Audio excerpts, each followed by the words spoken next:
চলো তাহলে আজকের টপিক দেখে নেওয়া যাক। আজকের টপিক হলো আমাদের কঙ্কালতন্ত্র অর্থাৎ স্কেলেটন সিস্টেম। আজকের টপিকে আমরা জানার চেষ্টা করবো যে কঙ্কালতন্ত্র কাকে বলা হয়, কঙ্কালতন্ত্রকে কীভাবে ভাগ করা যায়, আমাদের শরীরের মধ্যে যে 206টি হাড় পাওয়া যায়, 206টি হাড় কোথায় এবং কটি করে হাড় পাওয়া যায় এবং সেগুলির নাম কি, সেগুলো আমরা টোটাল আমাদের এই আজকের টপিকে জানার চেষ্টা করব। তাহলে কঙ্কালতন্ত্র অর্থাৎ স্কেলেটন সিস্টেম কি, অর্থাৎ কঙ্কাল অর্থাৎ হাড়ের সমষ্টিকে বলা হয় আমাদের কঙ্কাল, তাই না? এবার কঙ্কালের কাজ কী? কঙ্কালের কাজ হলো, দেখো আমাদের কঙ্কালের কাজ হলো স্ট্রাকচার, অর্থাৎ একটা শরীরকে স্ট্রাকচার প্রদান করা, আকৃতি প্রদান করা কাজ কিসের কাজ? আমাদের হাড়ের কাজ, তাই না? আমাদের কঙ্কালতন্ত্রের কাজ। দেখো তুমি ধরে নাও আমাদের শরীরের মধ্যে যদি হাড় না থাকে তাহলে কী হলো? শুধু মাংসপিণ্ড রয়েছে, মাংসপিণ্ড তো একটি স্ট্রাকচার ধরে রাখতে পারবে না, তাই না? দেখবে যখন ঠাকুরের মূর্তি গঠন করা হয়, দেখবে তখন কি করা হয়, ঠাকুরের মধ্যে দেখবে খড় দিয়ে আগে খড় বাঁধা হয়, তারপরে তার উপর মাটি দিয়ে লেপ দেওয়া হয়, তাই না? তার মানে কি, খড়টা হলো আমাদের কি কঙ্কালতন্ত্রের কাজ করে, তাই না? সেরকম আমাদের কঙ্কালতন্ত্রের কাজ হলো স্ট্রাকচার গঠন করা, আকৃতি। আর একটি কাজ হলো আমাদের প্রোটেক্ট, অর্থাৎ দেখো প্রোটেক্ট অর্থাৎ আমাদের শরীরের ভেতরে যে অঙ্গ প্রত্যঙ্গগুলো রয়েছে সেগুলোকে বাইরের আঘাত থেকে রক্ষা করে আমাদের এই কঙ্কালতন্ত্র, তাই না? আমাদের শরীরের ভেতর যে হার্টস রয়েছে সেটিকে রক্ষা করছে কি? আমাদের বুকের পাঁজর, যেটাকে বলা হয় রিবস, তাই না? আমাদের শরীরের হৃৎপিণ্ড রয়েছে, শরীরের বিভিন্ন যে অঙ্গ প্রত্যঙ্গগুলোকে রক্ষা করছে কি? আমাদের এই কঙ্কালতন্ত্র বা স্কেলেটন সিস্টেম, তাই না? এবার দেখবো আমাদের কঙ্কালতন্ত্রকে কয় ভাগে ভাগ করা যায়। ঠিক আছে, দেখো আমাদের কঙ্কালতন্ত্রকে মেনলি দুই ভাগে ভাগ করা যায়। কী কী? একটা হচ্ছে বহিঃকঙ্কাল, একটা হচ্ছে অন্তঃকঙ্কাল। দেখো বহিঃকঙ্কাল কী কী? বহিঃকঙ্কাল হচ্ছে আমাদের জীবদের বাইরে যে কঙ্কালতন্ত্র পাওয়া যায় সেটিকে বলা হয় আমাদের বহিঃকঙ্কাল। ঠিক আছে, যেরকম তুমি দেখতে পারো শামুক দেখেছো তো, স্নেলস যেটাকে বলে, স্নেকস দেখবে আমাদের বাইরে দেখবে একটা শক্ত খোলসের শক্ত আবরণের মধ্যে পাওয়া যায়, তাই না? সেটি হলো শামুকের বহিঃকঙ্কালতন্ত্র। সেটি কারণ কি, দেখো শামুকের তো রক্ষা করার জন্য তো কেউ থাকে না, তাই না? সুতরাং নিজেকে রক্ষা নিজেকেই করতে হয়। সেরকম শামুক দেখবে, শাক দেখবে, অর্থাৎ সমগ্র কীট পতঙ্গ যেগুলো রয়েছে তাদের বহিঃকঙ্কাল পাওয়া যায়। যেমন দেখো কাঁকড়া বিছে দেখেছো, কাঁকড়া বিছে শক্ত দেখবে উপরের ভাগটা ভীষণ শক্ত হয়ে থাকে, তাই না? কাঁকড়া বিছের বহিঃকঙ্কাল হচ্ছে বহিঃকঙ্কালের। যেমন শামুক রয়েছে, তারপর শাক রয়েছে, ঝিনুক রয়েছে, সব কিছু হচ্ছে আমাদেরই আরশোলা, তারপর আমাদের মাকড়সা, সমস্ত কীটপতঙ্গ আমাদের আসে বহিঃকঙ্কালতন্ত্রের মধ্যে। অন্তঃকঙ্কালতন্ত্র কি? যেসব প্রাণীদের মেরুদণ্ড রয়েছে, অর্থাৎ যেসব প্রাণীদের কঙ্কালতন্ত্র দেহের ভেতরে থাকে, অর্থাৎ ওকে, বহি অর্থাৎ বাইরে, অন্ত অর্থাৎ ভেতরে, দেহের ভেতরে যে কঙ্কালতন্ত্র রয়েছে সেটাকে বলা হয় আমাদের অন্তঃকঙ্কালতন্ত্র। ঠিক আছে, এমন একটি প্রাণী রয়েছে যার শরীরে বহিঃকঙ্কাল এবং অন্তঃকঙ্কাল দুটি অবস্থিত। সেটি হলো কচ্ছপ। অর্থাৎ তুমি যদি দেখে থাকবে যেটাকে বলে কচ্ছপ, সেটি হচ্ছে তোমার দেখবে দেহের বাইরে একটি দেখে যে শক্ত আবরণ রয়েছে, খোলস রয়েছে, সেটি কী হয়, যদি কচ্ছপ যদি কোনো বিপদ সংকেত পায়, কী হয়, সেই শক্ত খোলসের আবরণের মধ্যে নিজের শরীরকে ঢুকিয়ে নেয়, তাই না? তার কারণে কী হয়, সে বিপদ থেকে রক্ষা পেয়ে যায়, তাই না? সেরকম দেখবে আর শরীরের ভেতরেও দেখবে আমাদের কচ্ছপের শরীরে কঙ্কালতন্ত্র রয়ে থাকে, কারণ কচ্ছপের পা রয়েছে, তাই না? শরীরের ভেতরেও হাড় রয়েছে, অর্থাৎ কচ্ছপে এমন একটি প্রাণী যার মধ্যে কঙ্কালতন্ত্র, বহিঃকঙ্কাল আর অন্তঃকঙ্কাল দুটি অবস্থিত। আমাদের কঙ্কালতন্ত্র কী দ্বারা গঠিত? আমাদের কঙ্কালতন্ত্র গঠিত হয়েছে হাড় দ্বারা, তাই না? এবার হাড় দেখো দুই রকম হয়ে থাকে, একটি হচ্ছে যেটাকে বলে অস্থি, যেটাকে বলে আমাদের বোন, আর একটি হচ্ছে কার্টিলেজ, যেটাকে বলা হয় তরুণাস্থি। তরুণাস্থি আর অস্থি হচ্ছে যেটি শক্ত হাড় হয়ে থাকে, আর আমাদের তরুণাস্থি হচ্ছে যেটি নমনীয় হাড় যেটা হয় সেটি হচ্ছে তরুণাস্থি বা কার্টিলেজ বলা হয়। ঠিক আছে, আমাদের অস্থি যেটি বোন শক্ত হাড়, সেটি কী দ্বারা গঠিত হয়েছে? হাড়ের যে মেন উপাদান সেটি হচ্ছে আমাদের ক্যালসিয়াম। ঠিক আছে, ক্যালসিয়াম যদি হাড়ের মধ্যে কম হয় সেটি হাড়ে ক্ষয় দেখা যায়, তাই না? হাড় গঠিত হচ্ছে ক্যালসিয়াম দ্বারা, অর্থাৎ আমাদের বোনের অস্থির মধ্যে কিসের পরিমাণ বেশি থাকে? ক্যালসিয়াম পরিমাণ বেশি থাকে, সাথে সাথে আমাদের অস্থির মধ্যে ফসফরাস পাওয়া যায়। ঠিক আছে, আমাদের কার্টিলেজ হচ্ছে তরুণাস্থি, তাই না? কার্টিলেজের মধ্যে আমাদের ক্যালসিয়াম পাওয়া যায় না, তার কারণে কী হয়, কার্টিলেজ নমনীয় হয়ে যায়, অর্থাৎ নরম হাড় হয়ে যায়। ঠিক আছে, অর্থাৎ আমাদের তরুণাস্থির মধ্যে কী পাওয়া যায়? তরুণাস্থির মধ্যে ফসফরাস পাওয়া যায়, ফসফরাস থাকার কারণে আমাদের তরুণাস্থি নরম হয়।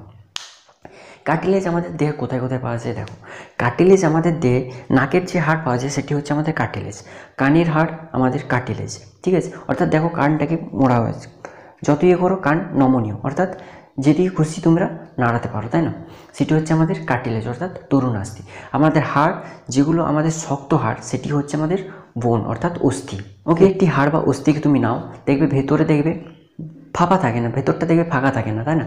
ভেতরেও দেখবে কোনো একটি পদার্থ দ্বারা ভেতরটা পূর্ণ থাকে। সেই পদার্থটির নাম কি? সেই পদার্থটির নাম হলো আমাদের অস্থি মজ্জা বা বোন ম্যারো। আমাদের এই বোন ম্যারো কিসের কাজে ব্যবহৃত হয়? দেখো আমাদের এই বোন ম্যারোর কাজ হচ্ছে আমাদের শরীরে ভীষণ মহত্বপূর্ণ। তার কারণ কি? দেখো আমাদের হাড় গঠিত হয়েছে আমাদের বোন ম্যারো দ্বারা, অর্থাৎ অস্থিমজ্জা দ্বারা। ঠিক আছে, এই বোন ম্যারো আমাদের শরীরে আরবিসি অর্থাৎ রেড ব্লাড সেলকে গঠনে সাহায্য করে, তার সাথে সাথে ডাব্লিউবিসি হোয়াইট ব্লাড সেলকে গঠনে সাহায্য করে, অর্থাৎ আমাদের শরীরের রক্ত তৈরিতে সাহায্য করে কি? আমাদের এই বোন ম্যারো অর্থাৎ অস্থিমজ্জার মধ্যে, অর্থাৎ বোনের মধ্যে যে প্রোটিন পাওয়া যায় সেটি হচ্ছে আমাদের ওসিন প্রোটিন। আর আমাদের তরুণাস্থি অর্থাৎ কার্টিলেজের মধ্যে যে প্রোটিন পাওয়া যায় সেটি হচ্ছে আমাদের ক্যান্ড্রিন প্রোটিন। ওকে, তো এটি আমাদের কোশ্চেনে এসে থাকে যে আমাদের কার্টিলেজের মধ্যে যে প্রোটিন পাওয়া যায় সেই প্রোটিনের নাম কি? সেটি হচ্ছে ক্যান্ড্রিন। আর আমাদের অস্থির মধ্যে অর্থাৎ বোনের মধ্যে যে প্রোটিন পাওয়া যায় সেটির নাম কি? সেটি হচ্ছে ওসিন প্রোটিন। ওকে, দেখো আমাদের মানব শরীরে 206টি হাড় পাওয়া যায়, অর্থাৎ একটি পূর্ণবয়স্ক মানব শরীরে 206টি হাড় পাওয়া যায়। যখন শিশু থাকে তখন হাড়ের সংখ্যা বেশি থাকে, 270 হতে পারে, 300 হতে পারে। একটি পূর্ণবয়স্ক মানুষ ব্যক্তির ক্ষেত্রে হাড়ের সংখ্যা কত থাকে? 206টি হাড় থাকে। এবার এই 206টি হাড় কোথায় পাওয়া যায় এবং তাদের নাম কি সেগুলো সম্বন্ধে জানা যায়। ঠিক আছে, দেখো আমাদের কঙ্কালতন্ত্র অর্থাৎ আমাদের স্কেলেটন সিস্টেমকে দুই ভাগে ভাগ করা যায়, অর্থাৎ সেটি হচ্ছে কি? একটি হচ্ছে অ্যাপেন্ডিকুলার আর একটি হচ্ছে অ্যাক্সিয়াল। অ্যাক্সিয়াল কঙ্কালতন্ত্র অর্থাৎ কি? যেটি মানব শরীরের এক্সিস অর্থাৎ লম্ব বরাবর যে আমাদের কঙ্কালতন্ত্র পাওয়া যায় সেটি হচ্ছে অক্ষীয় বা এক্সিয়াল কঙ্কালতন্ত্র বা এক্সিয়াল স্কেলেটন সিস্টেম। আমাদের অ্যাপেন্ডিকুলার স্কেলেটন সিস্টেম অর্থাৎ উপাঙ্গীয় কঙ্কালতন্ত্র। এই আমাদের উপাঙ্গীয় কঙ্কালতন্ত্র কি? অর্থাৎ উপাঙ্গীয় কঙ্কালতন্ত্র হচ্ছে আমাদের যে কঙ্কালতন্ত্রের দ্বারা কোনো কিছু আমরা চলাফেরা করি, ঠিক আছে, কোনো কিছু কাজ করি, সেটিকে বলা হয় আমাদের অ্যাপেন্ডিকুলার কঙ্কালতন্ত্র বা উপাঙ্গীয় কঙ্কালতন্ত্র। আর আমাদের এক্সিয়াল স্কেলেটন সিস্টেম বা অক্ষীয় কঙ্কালতন্ত্র কি? আমাদের দেহের যে কঙ্কালতন্ত্র দ্বারা আমাদের দেহের ভেতরের অঙ্গ প্রত্যঙ্গগুলোকে রক্ষা করা হয় তাকে বলা হয় কি? আমাদের এক্সিয়াল স্কেলেটন সিস্টেম বা অক্ষীয় কঙ্কালতন্ত্র। ঠিক আছে, এবারে দেখা যাক আমাদের এই অ্যাপেন্ডিকুলার স্কেলেটন সিস্টেম বা উপাঙ্গীয় কঙ্কালতন্ত্রের মধ্যে হাড় রয়েছে আমাদের দেহের মোট হাড় কটি? 206টি। 206টি হাড়ের মধ্যে আমাদের উপাঙ্গীয় কঙ্কালতন্ত্রের হাড় পাওয়া যায় 126টি। ওকে, আমাদের উপাঙ্গীয় কঙ্কালতন্ত্রের হাড় কত পাওয়া যায়? 126টি। আর আমাদের এক্সিয়াল কঙ্কালতন্ত্রের হাড় পাওয়া যায় 80টি।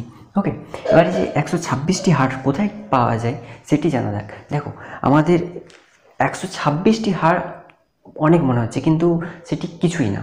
ঠিক আছে, 126টি হাড় আমাদের উপাঙ্গীয় কঙ্কালতন্ত্রে পাওয়া যায় আর আমাদের এক্সিয়াল কঙ্কালতন্ত্রে মোট 80টি হাড় পাওয়া যায়। তাহলে আমরা যে ফার্স্ট আমাদের যেটি দেখবো সেটি হচ্ছে আমাদের উপাঙ্গীয় কঙ্কালতন্ত্র, কারণ যদি বেশি সংখ্যাটা আমরা আগে জেনে যাই তাহলে কম সংখ্যাটা জানা অনেক সহজ হয়ে যাবে, তাই না? তাহলে চলুন দেখে নিয়ে যাক আমাদের উপাঙ্গীয় কঙ্কালতন্ত্র সম্পর্কে। আমাদের অ্যাপেন্ডিকুলার স্কেলেটন সিস্টেম ও উপাঙ্গীয় কঙ্কালতন্ত্রের মধ্যে রয়েছে আমাদের হাত রয়েছে, পা রয়েছে, অর্থাৎ ঠিক আছে আমাদের হাতে মোট হাড়ের সংখ্যা রয়েছে 30টি করে। দুটো হাতে হচ্ছে 60টি, দুটো পায়ে 60 120টি, বাকি রইল 6টি, তাই না? এখানে তো দুটো হাত আর দুটো পায়ে তো হয়ে গেল 120টি, আর রইল 6টি। দেখে নিয়ে যাক আমাদের হাতে যে হাড়গুলি রয়েছে সেগুলির নাম কি এবং কোথায় কি কটি হাড় রয়েছে। দেখো আমরা যদি এটিকে একটি মানব শরীরের হাত হিসেবে ধরে নিই তাহলে দেখো আমাদের এই বড় যে হাড়টি থাকে সেটিকে বলা হয় আমাদের হিউমেরাস। ঠিক আছে, এই বড় হাড়টিকে বলা হয় আমাদের হিউমেরাস। ওকে, তারপরে আমাদের যে হাড় দুটি পাওয়া যায় সেটিকে বলা হয়, একটি বলা হয় রেডিয়াস, একটি আলনা। ওকে, দেখো আমাদের হাতে মোট হাড় পাওয়া যায় 30টি। ওকে, হিউমেরাস, রেডিয়াস, আলনা। ওকে, তারপর আমাদের কার্পেল, মেটাকার্পেল আর ফ্ল্যাঞ্জেস। অর্থাৎ তুমি যদি দেখো হিউমেরাস হচ্ছে একটি হাড়। ওকে, আমাদের রেডিয়াস আর আলনার মধ্যে কনফিউশন থাকে। রেডিয়াস হচ্ছে আমাদের বুড়ো আঙুল, অর্থাৎ বুড়ো আঙুলের যে হাড়টি থাকছে, বুড়ো আঙুলের দিকে যে হাড়টি থাকছে সেটি হচ্ছে রেডিয়াস। আর কড়ি আঙুল, আমাদের যে ছোটো আঙুল বা কনিষ্ঠ যে আঙুলটি রয়েছে সেটির দিকে যে হাড়টি থাকছে সেটি হচ্ছে আমাদের আলনা। ওকে, তাহলে হিউমেরাস, রেডিয়াস, আলনা, হিউমেরাস, রেডিয়াস, আলনা। তারপর রয়েছে আমাদের কার্পেল। ওকে, আমাদের যেটা বলা হয় কবজি, হাতের কবজি, সেটাকে বলা হয় আমাদের কি কার্পেল। ঠিক আছে, তারপরে আমাদের হচ্ছে হাতের তালু, সেটাকে বলা হয় কি আমাদের মেটাকার্পেল। অর্থাৎ কার্পেলের আগের ভাগ হচ্ছে মেটাকার্পেল, হচ্ছে আমাদের আঙুল। আঙুলের ইংরেজি কি ফিঙ্গার, ফিঙ্গার থেকে ফ্ল্যাঞ্জেস। ওকে, তাহলে হিউমেরাস, রেডিয়াস, আলনা, কার্পেল, মেটাকার্পেল, ফ্ল্যাঞ্জেস। ঠিক আছে, হিউমেরাস আর রেডিয়াস, আলনা, এখানে কটি হাড় হলো? 3টি। বাকি যে 27টি হাড় আছে সেটি হচ্ছে এইটুকুর মধ্যে হাড়, 27টি হাড় আছে। তাহলে দেখে নিয়ে যাক সেগুলি কোথায় গিয়ে আছে। দেখো হিউমেরাস হয়ে গেল একটি, আমাদের এটি হচ্ছে আমাদের বৃদ্ধা আঙ্গুল, অর্থাৎ এটি হচ্ছে আমাদের রেডিয়াস, এটি হচ্ছে আমাদের কনিষ্ঠ আঙ্গুলের দিকে, এটি হচ্ছে আলনা। ওকে, হিউমেরাস, রেডিয়াস, আলনা। তারপর আমাদের এই যে এটা হচ্ছে আমাদের কবজি, এটাকে কি বললাম? কার্পেল। এটি হলো আমাদের কার্পেল। তারপরে আমাদের যেটি আমাদের সমস্ত আঙ্গুলগুলি যেখানে মিলিত হয়েছে সেটিকে কি বলা হয়? মেটাকার্পেল। অর্থাৎ কার্পেলের অগ্রবর্তী স্থানকে কি বলা হয়? মেটাকার্পেল। অর্থাৎ এই স্থানকে বলা হয় আমাদের মেটাকার্পেল। আর আঙ্গুল অর্থাৎ ফিঙ্গার থেকে ফ্ল্যাঞ্জেস, এটাকে বলা হয় ফ্ল্যাঞ্জেস। ওকে, তাহলে আমাদের হিউমেরাসে কটি হাড়? একটি হাড়, একটি হলো রেডিয়াস, একটি আলনা। তাহলে টোটাল কথা হলো 3টে হয়ে গেল। আমাদের কার্পেলে হাড় পাওয়া যায় হচ্ছে 8টি। ঠিক আছে, আমাদের তাহলে কটি হলো? 1 2 3 3 আর 8 11। মেটাকার্পেল অর্থাৎ 5টি আঙ্গুল যেখানে মিলিত হয়েছে, অর্থাৎ 5টি মেটাকার্পেল হাড় পাওয়া যায় হচ্ছে 5টি। তাহলে কটি হলো? 1 2 3 3 8 11 11 5 16। বাকি যে 14টি হচ্ছে আমাদের আঙ্গুলে হাড় পাওয়া যায়। কিন্তু আমাদের হাতের আঙ্গুলের সংখ্যা কত? 5টি। এক একটি আঙ্গুলে আমাদের হাড় পাওয়া যায় হচ্ছে 3টি করে। তাহলে 5 3 15টি হওয়া উচিত, তাই না? কিন্তু 14টি হাড় কেন? কারণ হচ্ছে আমাদের যে বৃদ্ধা আঙ্গুল, এই বৃদ্ধা আঙ্গুলে আমাদের 2টি হাড় পাওয়া যায়, একটি উপরে আর একটি যেটা সেটি আমাদের এই মেটাকার্পেলের সাথে অ্যাটাচ থাকে। অর্থাৎ একটি আঙ্গুল আমাদের একটি হাড় মেটাকার্পেলের সাথে অ্যাটাচ থাকে। অর্থাৎ বৃদ্ধা আঙ্গুলে আমাদের 2টো হাড় পাওয়া যায়। তাহলে মোট 5টি আঙ্গুলে আমাদের 4টি আঙ্গুলে 4 3 12 প্লাস আমাদের বৃদ্ধা আঙ্গুলে 2টো, অর্থাৎ 12 প্লাস 2 14। টোটাল কত হলো? 1 2 3 8 11 5 16 14 30টি। অর্থাৎ একটি হাতে আমাদের কটি হাড় রয়েছে? 30টি। তাহলে 2টো হাতে কত? 60টি। ওকে, এবারে দেখে নিয়ে যাক আমাদের পায়ের হাড়গুলি কী। হাতের মতোই পায়েরও সেরকমই একই রকম হাড় রয়েছে। ঠিক আছে, আমাদের পায়ে সবচেয়ে বড় হাড় পাওয়া যায় যেটা বলা হয় ফিমার। ঠিক আছে, সেটা সবাই জানে। আমাদের পায়ের যে বড় হাড়টি রয়েছে যেটি আমাদের উরু বলা হয়, সেটাকে বলা হয় আমাদের যে উরু স্থানে যে হাড় রয়েছে সেটি বলা হয় আমাদের ফিমার। ওকে, ফিমার হয়ে গেল একটি। তারপরে রয়েছে আমাদের, দেখো আমাদের হাতের কনুয়ে, ঠিক আছে, কোনো রকম কোনো হাড় থাকে না। ঠিক আছে, কিন্তু আমাদের পায়ের ক্ষেত্রে ঠিক একটু জায়গায় আলাদা থাকে। আমাদের ফিমার হয়ে গেল। ওকে, ফিমারের পর আমাদের দেখো আমাদের পায়ের যে সাপোর্টিং হাড়, ঠিক আছে, সেটাকে বলা হয় টিবিয়া। অর্থাৎ টিবিয়া যেটি মোটা এবং আমাদের পায়েকে সাপোর্টে সাহায্য করে সেটি হচ্ছে টিবিয়া। ওকে, পায়ের যে মেন হাড় আর টিবিয়া হাড়কে যে সাপোর্টে সাহায্য করে, যেটা সাপোর্টিং হাড়, সেটি হচ্ছে ফিবুলা। ওকে, তাহলে এটা কোশ্চেন কি? পায়ের যে মেন প্রধান হাড় সেটি হচ্ছে টিবিয়া এবং টিবিয়া হাড়কে যে সাপোর্টিং হাড় হিসাবে সাহায্য করে সেটি হচ্ছে ফিবুলা।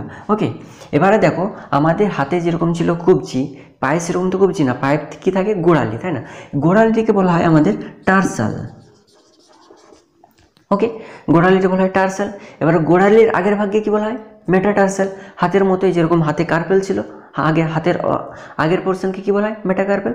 সেরকম পায়ে টার্সাল থাকে, টার্সেলের অগ্রবর্তী স্থান সামনের স্থানকে কি বলা হয়? মেটাটার্সাল, অর্থাৎ মেটাটার্সাল।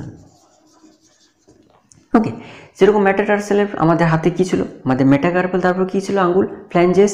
সেরকম টার্সেল, মেটাটার্সাল আর আঙ্গুলে কি কি বলা হয়? ফ্ল্যাঞ্জেস।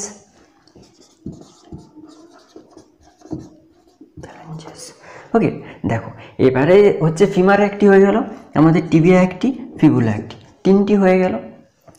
ফ্ল্যাঞ্জেসে কটি থাকে বললাম? হাতে থাকে। আঙ্গুলে কটি হাড় থাকে? 14টি। অর্থাৎ ফ্ল্যাঞ্জেসে 14টি হয়ে গেল। মেটাটার্সাল অর্থাৎ আঙ্গুলের সংখ্যা 5টি, মেটাটার্সাল কটি হয়? 5টি হলো। এবার টার্সেল তাহলে কটি হলো? 14 5 19, 14 5 19, 19 3 22 হয়ে গেল। তা টার্সেলে কটি থাকে? এখানে টার্সেলে থাকে হচ্ছে 7টি। ওকে, টার্সেলে 7টি থাকার কারণ কি? আমাদের হাড়, আমাদের পায়ের যে ফিমার আর আমাদের যে হাঁটুর রয়েছে, ঠিক আছে, হাঁটুর কাছে একটি হাড় পাওয়া যায়। এই হাড়টিকে কি বলা হয়? এই হাড়টিকে বলা হয় প্যাটেলা। কি বলা হয়? প্যাটেলা।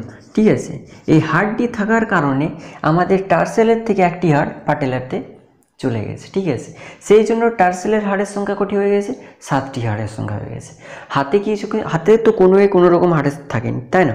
কিন্তু দেখবে আমাদের হাঁটুতে একটি হাড় পাওয়া যায় এক্সট্রা, ঠিক আছে, দেখবে লক্ষ্য করে দেখবে হাটে একটি এক্সট্রা হাড় পাওয়া যায়, তাই না? হাঁটুতে একটি এক্সট্রা হাড় পাওয়া যায়, সেটাকে বলা হয় পাটেলা, ঠিক আছে। সেই কারণে আমাদের টার্সাল থেকে একটি হাড়ের সংখ্যা কমে গেছে। তাহলে আমাদের পায়ে উপরে যে হাড় রয়েছে, বড় হাড় রয়েছে, সেটাকে বলা হয় ফিমার, অ্যাক্টিভ হয়ে গেল। আমাদের পায়ের প্রধান যে হাড় রয়েছে সেটি হচ্ছে টিবিয়া হলো। টিবিয়া সাপোর্টিং হাড় হিসেবে কাজ করে ফিবুলা। এবারে ফিবুলা আমাদের গোড়ালি হলো। এবারে গোড়ালি কী বলা হয়? টার্সাল। টার্সাল হয়ে গেল। গোড়ালির অগ্রভাগ অর্থাৎ টার্সেলের অগ্রভাগ কী বলা হয়? মেটাটার্সেল। মেটাটার্সেল হলো। এবার আঙ্গুল কি? ফ্ল্যাঞ্জেসের 14টি, অর্থাৎ আমাদের প্যাটেলা একটা হলো, ফিমার 1 2 3 4 4 7 11 11 5 16 16 14 30। তাহলে একটি পায়ে 30টি, তাহলে দুটো পায়ে কত? 30 30 60, অর্থাৎ দুটো হাত 60 হলো, দুটো হাতে 60, 30 গুণিত 2 60, আর দুটো পায়ে 30 গুণিত 2 60, 60 60 20, 120টা হাঁটতো দুটো হাত আর দুটো পায়েই চলে গেলো, বাকি রইলো মোট 6টি, তাই না? দেখো হাড় কোথায় থাকে, চলো দেখে। দেখো দুটো হাতে 30 30 60 আর দুটো পায়ে 30 30 60, 120টা হাড় হয়ে গেল। বাকি যে 6টি হাড় থাকে কোথায় থাকে? প্যালভিক জয়েন্ট, অর্থাৎ আমাদের পা যে কোমরের সাথে জয়েন্ট হয়েছে, ঠিক আছে, সেটিকে বলা হয় আমাদের প্যালভিক জয়েন্ট, ঠিক আছে। এই প্যালভিক জয়েন্টে কটি হাড় থাকে? 2টি হাড় থাকে, ওকে। এটিকে বলা হয় প্যালভিক, অর্থাৎ এখানে 2টি হাড় পাওয়া যায়। তাহলে কটি হয়ে গেল? 120 আর 2 122টি হয়ে গেল, অর্থাৎ পা আমাদের যেখানে জয়েন্ট হচ্ছে, কোমর যেটাকে বলা হয় কোমর, ঠিক আছে, সেটিকে বলা হয় প্যালভিক। ছেলেদের তুলনায় মেয়েদের প্যালভিকটা কী হয়? একটু চওড়া বেশি হয়ে থাকে, সেই কারণে মেয়েদের কোমর মোটা হয়ে থাকে, ঠিক আছে। এবারে ক্যালভিক্যাল জয়েন্ট দেখো। ক্যালভিক্যাল হচ্ছে আমাদের এই যে আমাদের দেখবে বুকের ঠিক ওপরে দেখবে এই যে হাড়টি বলা হয়, সেটিকে বলা হয় আমাদের ক্যালভিক জয়েন্ট, ক্যালভিক হাড়, ঠিক আছে, ক্যালভিক বোন, এটিকে বলা হয় আমাদের ক্যালভিক বোন। তাহলে দু সাইডে দুটো রয়েছে, এটিকে বলা হয় ক্যালভিক বোন, অর্থাৎ দুটো হয়ে গেল। তাহলে 120 102 122 আর 2 124টি হাড় হয়ে গেল। এবার স্ক্যাপুলা হাড় কোথায় থাকে? আমাদের ব্যাক সাইডে, পিঠের ব্যাক সাইডে দেখবে দুটো হাড় পাওয়া যায়, সেটিকে বলা হয় আমাদের স্ক্যাপুলা হাড়, ওকে। স্ক্যাপুলা, এটাকে বলা হয় স্ক্যাপুলা, অর্থাৎ 126টি টোটাল হাড় হয়ে গেল। দেখো তোমাদের বোঝানোর সুবিধাতে এখানে তো আমি ছবি এঁকে বোঝানো সম্ভব নয়, তাই না? তার জন্য আমি এখানে পিকচার দিয়ে দেবো, ঠিক আছে। পিকচার দেখে তোমরা একটু কম্প্রোমাইজ করবে, ওকে। 6টি হাড় কোথায় থাকে চলো দেখে। আমাদের যে নেক্সট রয়েছে এক্সিয়াল স্কেলেটন সিস্টেম, সেটা আমরা পরবর্তী ভিডিওতে আলোচনা করব, ওকে। ততদিন ভালো থেকো, আর দেখা হবে ওই পরবর্তী ভিডিওতে, ওকে।